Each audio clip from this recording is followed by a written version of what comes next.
Welcome to A&A Investigates, a monthly podcast featuring the latest in neurology and neuroscience brought to you by the American Neurological Association. I'm your host, Adeline Goss. On today's show, we'll focus on the future of biomarkers in Alzheimer's disease. We know that amyloid beta and tau protein deposit long before patients with Alzheimer's develop symptoms. If we could use biomarkers to detect this pathology early and treat patients early, could we prevent the progression to dementia? Our guests today are leaders in the development of biomarkers for Alzheimer's, Dr. Suzanne Schindler, Associate Professor of Neurology at Washington University in St. Louis, and Dr. Gil Rabinovici, Professor of Neurology and Radiology at the University of California, San Francisco. They'll talk with Dr. Doug Ney of UC Denver about the expanding role of biomarkers in Alzheimer's prevention and treatment. Here's Doug. Suzanne and Gil, thank you so much for being with us today. It's great to be here. Thanks for having us. Really a pleasure. Thank you so much for the invitation. So to get us started, why are biomarkers important in Alzheimer's disease? Well, Doug, really since Alzheimer's seminal case report in 1906, Alzheimer's disease is defined by the presence of amyloid plaques and tau tangles in the brain. But for many years since the initial case report, the only way to detect these defining pathologies was after someone had passed away at the time of autopsy. And really, the best we could do as neurologists was give a probabilistic statement based on symptoms and based on ruling out other potential causes of memory loss and dementia. Someone probably had Alzheimer's disease during life, but there was no way to confirm that diagnosis until someone had passed away. This really began to change in the late 90s and early 2000s with initially the development of spinal fluid measures that could detect changes in amyloid beta, tau, and phosphorylated tau in the CSF, and then subsequently radio tracers that using PET could detect amyloid plaques or neurofibrillary tangles in living people. And as we'll hear about today from Suzanne, really exciting, just in the past few years, there have been tremendous progress in the development of blood-based biomarkers for these defining pathologies. And so now, as clinicians, we have the opportunity to supplement our clinical assessment by evaluating for biological evidence for plaques and tangles.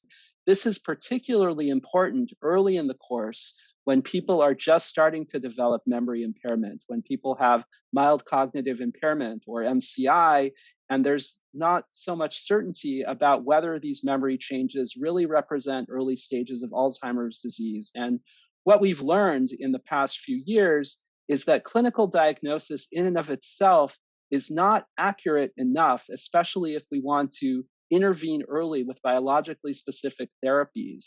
One study that I'm involved in called the IDEAS study was a large study where we performed amyloid PET scans in about 18,000 patients across the United States who had either mild cognitive impairment or dementia. And clinicians were asked to give their best guess about the underlying cause of impairment prior to an amyloid PET scan, and then after the amyloid PET scan was complete. And what we found was that in 35% of patients, the diagnosis changed following the PET scan. And these were all people who were seen by specialists. And so having the ability, again, to directly detect the biology that defines the disease and integrate that into our clinical assessment or criteria for inclusion in a clinical trial has, I think, been transformative for the field. Thanks for that, Gil. So how do Alzheimer's disease biomarkers correlate with clinical symptoms? That's a very important question, Doug. So I will actually approach it from a couple of different angles. The first is whether amyloid and tau directly correlate with the severity of clinical symptoms. And the answer is a little bit nuanced. So amyloid beta starts to aggregate in the brain a decade or more before people have even mild clinical symptoms. And by the time people develop clinically apparent memory loss, amyloid has actually reached a relative plateau in the brain. It doesn't accumulate very much more at that symptomatic stage. And so people can be entirely cognitively normal and have amyloid in their brain. And the amount of amyloid in the brain really doesn't change very much from when people start to develop early stages of impairment all the way to severe dementia. And we have known that from autopsy studies, and we now see the same phenomena with biomarkers. Conversely, tau tangles have a stronger correlation with clinical symptoms. So the location of the tangles in the early evolution in the medial temporal lobe correlates with early memory loss, and the distribution and burden of tangles in the brain tend to correlate with the severity of clinical symptoms. And so when you think about how biomarkers correlate with progression of disease, there's definitely a tighter correlation between tangle biomarkers, tau biomarkers, than there is for amyloid biomarkers. The other thing to consider as a clinician is that because amyloid in particular tends to occur in a significant minority of older adults, somewhere around 25% or so of individuals age 75 will have some amyloid accumulating in their brain, even in the absence of any symptoms. And so even when we detect potentially amyloid in someone's brain, if they're an older individual, we really have to be mindful as clinicians of whether this is incidental in the sense that we are picking up some preclinical accumulation of amyloid, but the patient's cognitive impairment is due to another process, or whether Alzheimer's disease really is a contributing factor to the patient's symptoms. And that's why it's really important to not think about these biomarkers in isolation as diagnostic, but really integrate the information that they provide to us with the clinical context that we get from our clinical assessment. And so biomarkers are incredibly useful, but they are not a substitute for a comprehensive and thorough clinical assessment. They really should be considered an adjunct to our clinical evaluation rather than a standalone diagnostic test. Suzanne, what newer biomarkers are available to assist with the diagnosis of Alzheimer's disease? So there's three primary categories of tests that are available. We have been using amyloid PET for almost 10 years now. And there are also spinal fluid tests, and those have been around for even longer, about 20 years. The primary development with spinal fluid tests is that we are now much more sophisticated in our measurement of these analytes. So we're measuring levels of A beta 42, A beta 40, total tau, tau phosphorylated position 181, and now some other different sites in tau. And the assays that we have are much better than the old assays. So we're getting data that has a lot less variability than previous assays. So we can kind of count on and believe the numbers that we get with the current assays much more than we could in the past. Additionally, we're developing new analytes that we're measuring, and that includes different types of tau, so different tau phosphorylated at different sites, including 217, looks very promising. And we're increasingly interested in other types of biomarkers. So neurofilament light, for example, is being used to evaluate a number of neurological disorders. And I think that it's likely to become part of our panel of biomarkers that we use when we evaluate people with spinal fluid markers. What's also become an innovation is not just relying on one biomarker, but a number of biomarkers in combination. And we're increasingly thinking about how to evaluate, how to interpret those biomarker numbers. For example, we use the ratio of A beta 42 to 40 or p tau to A beta 42. And we know that the ratios are actually much more accurate than the analytes when used separately. And something that I think is coming is that previously we've been using a single cutoff for everyone, but I suspect that in the future we may be able to personalize our predictions so that we consider things like people's age and perhaps ApoE genotype and other factors when we're assessing the meaning of these biomarkers. And of course, a major change in the field is that many groups are developing different blood tests for Alzheimer's disease. Currently, there is one blood test that's available in the clinic that some are using in the diagnosis of Alzheimer's disease. However, there are many other tests that are in development. Given the quite obvious logistical and practical benefits of doing blood tests rather than spinal fluid tests or amyloid PET, I think it's very likely that we're going to be using these blood tests more and more over the next several years. And I expect that over time, we're going to get more sophisticated in how we combine them and how we interpret the results so that we can tell whether someone is likely not just to have amyloid in their brain, but whether they're likely to have symptoms as a result of the pathology that's in their brain. Who should get these types of tests? So there are actually published appropriate use criteria for amyloid PETs and for CSF biomarkers. And these represent consensus expert opinion about who would most benefit from these tests. And I have to say that in developing these criteria, the focus was really either on amyloid PET, which is an expensive test that isn't widely accessible and involves exposure to radiation, or CSF. For us neurologists, we know that a lumbar puncture is certainly a procedure that can be done safely, but it is an invasive procedure. And so the development of these criteria really were informed by the question, who would most benefit from these tests, recognizing that they might be relatively invasive and expensive? And the short answer is that the people that would most benefit from these tests are people who have been evaluated by a clinician who is experienced in the evaluation of memory disorders.